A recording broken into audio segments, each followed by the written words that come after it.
अगर आपके मार्क्स 60% से कम हैं, आपकी एफएससी में, आपकी बैचलर्स में और आपके पास बजट भी बहुत ज़्यादा नहीं है, राउंड अबाउट 2 मिलियन है या उससे भी कम है, और इंग्लिश लैंग्वेज कोर्स किया हुआ है लेकिन बैंड्स उसमें कम है, आइल्स में बैंड्स कम है, या पीटीई के भी इंटरव्यू भी नहीं देना चाहते हो, ना यूनिवर्सिटी का ना ही आप एम्बेसी का इंटरव्यू देना चाहते हो, और वीज़ा रेशो भी 100% चाहिए, तो ये वीडियो आपके लिए है। साइप्रस के बारे में बात कर रही हूँ। बहुत सारे स्टूडेंट्स हमसे जो केसेस करवा रहे हैं लिथुआनिया, लैटविया में, तो लिथुआनिया ने अपने नए रूल्स इंट्रोड्यूस करवा दिए हैं। वो ज़्यादातर यूनिवर्सिटीज़ जो हैं वो 75% का क्राइटेरिया सेट कर चुकी हैं बैचलर्स के लिए, और 3 CGPA का क्राइटेरिया सेट कर चुके हैं मास्टर्स के लिए। तो फिर उन बच्चों के लिए जो नई ऑप्शन है वो है साइप्रस। साइप्रस की सबसे अच्छी बात ये है कि आप 60% से कम अगर मार्क्स हैं तो आप अकोमोडेट हो जाते हो ईजिली। बजट भी बहुत ज़्यादा नहीं है, फीसें कम है।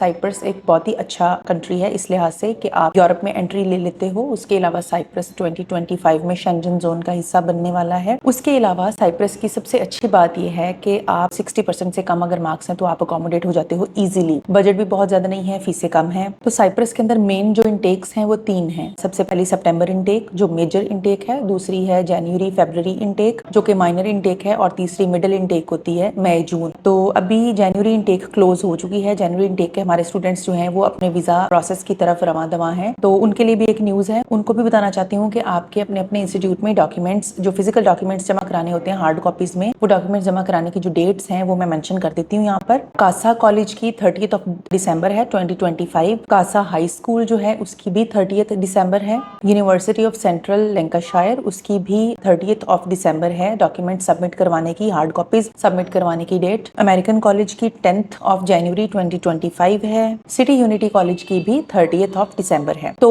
जनवरी इनटेक जो है वो इस टाइम क्लोज हो चुकी है। फाइनल डेस्टिनेशन की तरफ स्टूडेंट्स मूव कर चुके हैं, और अब जो है अब ओपन होने वाली है मई और जून इनटेक। मई और जून इनटेक जो है वो दिसंबर की छुट्टियों के बाद, यानी ये तकरीबन कोई 5-6 जनवरी से स्टार्ट हो जाएगी, और ऑप्शंस जो है वो हम डिक्लेयर कर देंगे कौन कौन सी कॉलेजेस, कौन कौन सी यूनिवर्सिटीज जो है वो एडमिशंस ऑफर कर रही हैं। एक बात जहन में रखिए, मई और जून की जो इनटेक होती है उसमें ज्यादातर फाउंडेशन प्रोग्राम्स ओपन होते हैं। डिग्री प्रोग्राम्स आपको बहुत ही कम मिलते हैं, चाहे वो बैचलर है चाहे वो मास्टर्स है। फाउंडेशन प्रोग्राम 1 साल का होता है, आपने वो कंप्लीट करना होता है। उसके बाद आपका उस एक पूरा साल जो आपने पढ़ा होता है उसका एक एग्जाम होता है, आपने वो पास करना होता है। उसके बाद फिर आप डिग्री प्रोग्राम की तरफ मूव करते हो। उसके बाद आती है सितंबर इनटेक। सितंबर इनटेक मई जून में ओपन हो जाती है और एडमिशंस ओपन हो जाते हैं उसके, और फिर जो है वो सितंबर तक सितंबर इनटेक चलती है। अब मैं आपको बता देती हूँ कि डिग्री प्रोग्राम के लिए कौन कौन से स्टूडेंट्स एलिजिबल होते हैं और कौन से स्टूडेंट्स हैं वो जो डिग्री के लिए एलिजिबल नहीं होते लेकिन फाउंडेशन प्रोग्राम में उनको एडमिशन मिल जाता है। तो डिपेंड करता है उनके आइल्स के रिजल्ट के ऊपर, यानी आइल्स या पीटीई या टॉफल या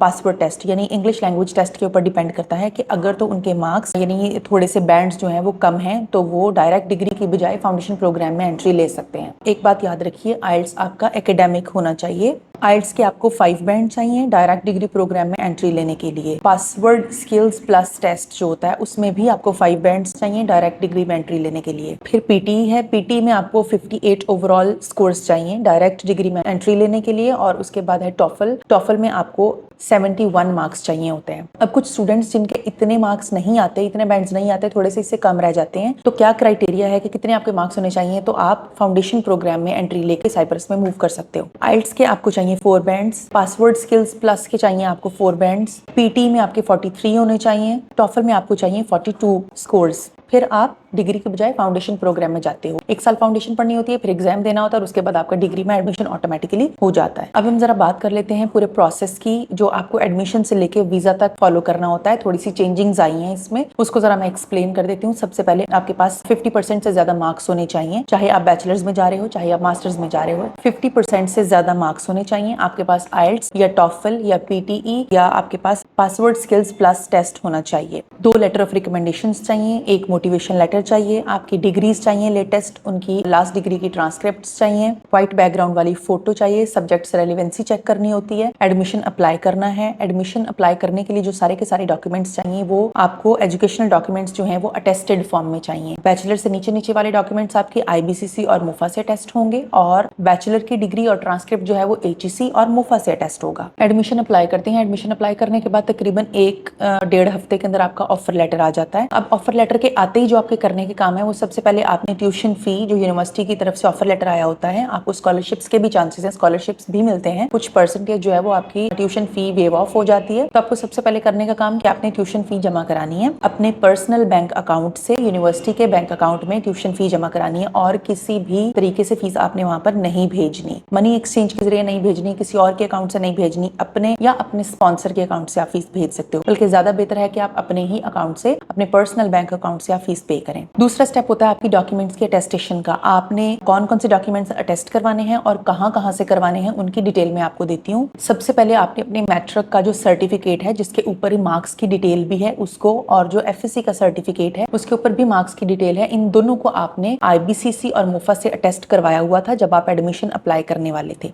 ठीक है, इनको, और अगर आप मास्टर के स्टूडेंट हो तो फिर बैचलर्स की डिग्री और ट्रांसक्रिप्ट, इन 4 डॉक्यूमेंट्स को आपने मोफा से अपोस्टाइल करवाना है। उसके बाद आता है आपका पुलिस कैरेक्टर सर्टिफिकेट, उसको भी आपने अपने रेलिवेंट जो है वो पुलिस स्टेशन से निकलवा के इशू करवा के लेटेस्ट, उसको भी आपने मोफा से अपोस्टाइल करवाना है। उसके बाद आता है आपका फैमिली रजिस्ट्रेशन सर्टिफिकेट, उसको आपने नादरा से इशू करवाना है, उसको भी अपोस्टाइल करवाना है। देन आता है आपका मेडिकल सर्टिफिकेट, मेडिकल सर्टिफिकेट आपने करवाना है और इसके अंदर ये 4 टेस्ट आपने करवाने हैं। सिफिलिस का टेस्ट करवाना है, VDLR करवाना है, वायरस का टेस्ट करवाना है, उसके अलावा आपने TB का टेस्ट करवाना है, और ये 4 टेस्ट जो हैं इन पर मुश्तमिल आपका जो मेडिकल सर्टिफिकेट होगा उसको भी आपने मोफा से अपोस्टाइल करवाना है। बैंक स्टेटमेंट है वो आपकी पर्सनल होनी चाहिए, अगर पर्सनल नहीं है, स्पॉन्सर यानी आपके फादर, मदर, सिस्टर या ब्रदर, रियल ब्रदर, ये रिश्ते हो सकते हैं, इनसे अगर आप बैंक स्टेटमेंट ले रहे हो तो बैंक स्टेटमेंट आपकी तकरीबन 25 लाख पाकिस्तानी रुपयों की होनी चाहिए। फ्रेश बैंक स्टेटमेंट चलती है, उसको भी आपने मोफा से अटेस्ट करवाना होता है। उसके अलावा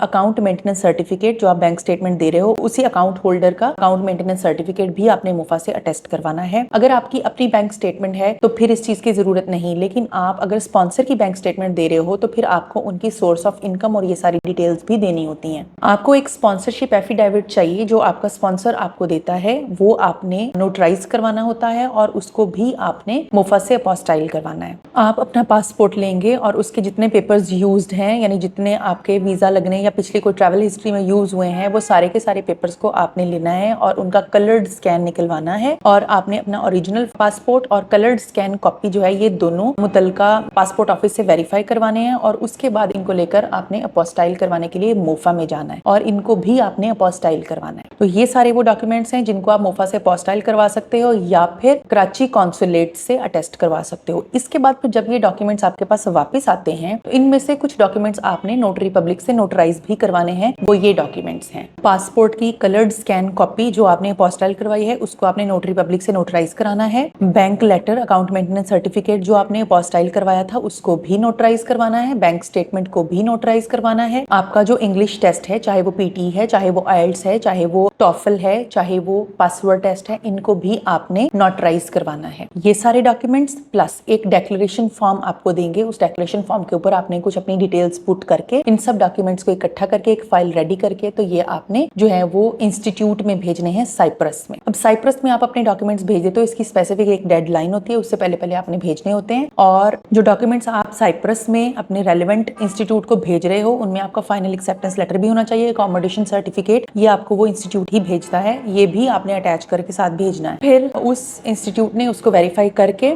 फिर डॉक्यूमेंट्स को भेजना होता है इमिग्रेशन डिपार्टमेंट में। इमिग्रेशन डिपार्टमेंट जो है वो राउंड अबाउट कोई 3 to 4 वीक्स लेता है और आपका पेपर वीजा जो है वो आपको ईमेल कर दिया जाता है। उसके बाद फिर आपने उस पेपर वीजा को लेकर कराची कॉन्सुलेट में कुछ और डॉक्यूमेंट साथ अटैच करके तो उसको आपने लेकर जाना होता है, या आप किसी और के जरिए भी भेज सकते हो। वहां से फिर आपने स्टिकर वीजा जो है वो पेस्ट करवाना होता है अपने पासपोर्ट के ऊपर। इस पूरे प्रोसेस में कहीं भी आपका यूनिवर्सिटी के साथ कोई भी इंटरव्यू नहीं हुआ, कहीं भी आपका एम्बेसी या कराची कॉन्सुलेट के साथ कहीं भी कोई भी इंटरव्यू नहीं हुआ है।